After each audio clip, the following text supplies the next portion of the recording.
retrospectiva, começando aqui pelo Sérgio Cabral. Então vamos lá. Esse meu erro de postura, né, de apego a poder, a dinheiro, a tudo isso, né, isso é um vício. Pronto. Vou chamar do Joesley também, a gente Tá explicado o caso Sérgio Cabral. Muito bem. Joesley. Duas fases. Teve a fase do presidente Lula, depois a fase do presidente Dilma.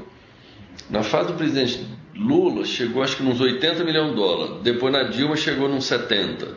Ou ao contrário, 70 na do Lula, 80 no da Dilma. Na mesma conta? Eu abri duas contas, tudo conta minha. Mas você já tinha conta ou abriu especificamente para deixar o dinheiro do Guido lá? Eu chamava umas continhas que não tinha pra gente nada lá. Sim. Eu que controlava e tal. Eu tinha uma, eu comecei a usar. Aí depois eu abri outra. Foi quando a presidente Dilma ganhou. Produção preparada aqui, Augusto. Temos Antônio Palocci. Maravilha. Agora, é bom destacar só o seguinte, são continhas, né? Continhas, 70 milhão, como ele fala, de dólares. De dólares.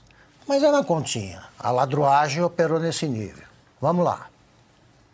O presidente Lula também começou só olhando campanha. Já no fim do seu primeiro mandato, muita coisa pessoal ele tinha pedido para ele, em termos de dinheiro que eu pessoalmente levei e entreguei para ele.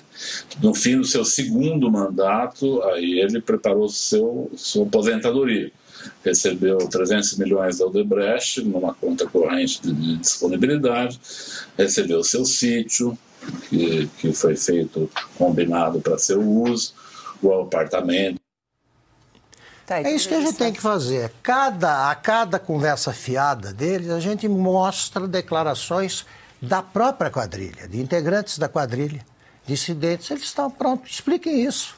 Lembrando que eram delações que ocorriam sem coação, sem pressão, na presença de advogado, tudo gravado. Na primeira instância, ou seja, respeitando o direito de defesa do acusado. Duplo grau de jurisdição. Isso, e claro que eles falaram ali, eles tinham que provar mais evidências. Além da declaração, eles tinham que dar outras provas, senão não recebia o benefício da colaboração ou delação premiada. E temos ainda do Marcelo Odebrecht para revisitar. Esse fechamento aqui, do amigo de meu pai, quando eu falo, vocês fecharam com o amigo do amigo de meu pai, eu não estou dizendo que eles fecharam diretamente com o Toffoli. Aqui tem o Sérgio, que era com quem eles fechavam o valor do orçamento. O que a gente entendia é que, ao estar fechando com o Sérgio, ele está cuidando do assunto. Então ele está fechando com... Ou ele tá cuidando do assunto. O problema é esse. Como é você, em tese, nunca fica muito claro, né? Certo. Mas é quando você fala amigo do meu pai, está se referindo... Na nossa visão, quando a gente estava fechando, pra gente, ao fechar com o Sérgio, ele estava cuidando do assunto. Do amigo do meu pai. Que é? O Toffoli, entendeu? Deixa eu passar aqui para o Silvio, só para fechar, Silvio, a gente está falando de cifra de 300 milhões, 80 milhões de dólares, 70 milhões de dólares. A gente aqui no chat lembrando da sacolinha de vinho de 100 mil reais que nunca apareceu, né, no relatório da Polícia Federal. Quero te ouvir aí para a gente que trouxe um compilado de alguns personagens envolvidos na Operação Lava Jato. Isso é só uma amostra, hein?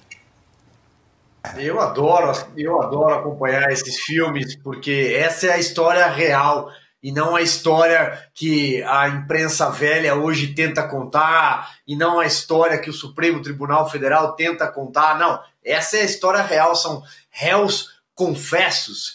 Por exemplo, ali estava o Sérgio Cabral diante do juiz Marcelo Bretas, por exemplo, quando ele diz que ele tem o vício de roubar.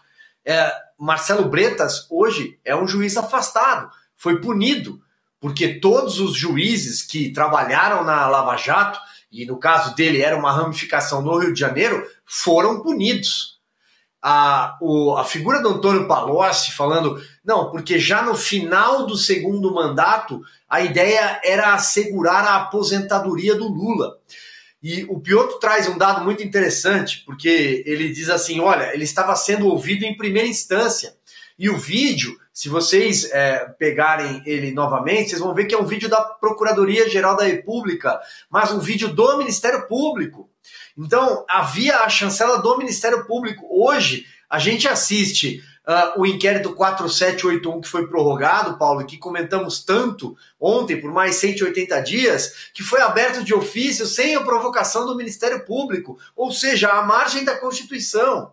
Aí não, aí é a força-tarefa do Ministério Público presente, coisa que não acontece hoje. Então, são outros tempos. E esse pessoal ainda tem a cara de pau, como o Lula, de dizer que não teve direito à defesa, não teve presunção de inocência. Todos tiveram. Lembrando que essa fala do Marcelo Odebrecht, e aqui finalizo, ela é muito posterior àquela que foi a grande fase da Lava Jato, em novembro de 2014, que é a juízo final. É a 7ª fase da Lava Jato, se eu não falhar aqui. É quando os empreiteiros todos são presos.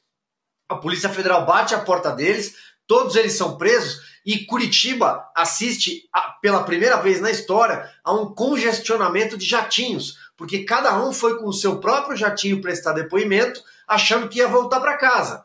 E todos ficaram lá. E aí as esposas que foram acompanhar, foram ao shopping enquanto eles estavam prestando depoimento, e entenderam que eles estavam presos e voltaram com travesseiro com pena de ganso, chocolate belga, e aí essa cena é inclusive descrita com perfeição num filme, Polícia Federal, a lei é para todos. Mas acho que tudo isso é passado, né? O Brasil não viveu nada disso, segundo o Supremo Tribunal Federal.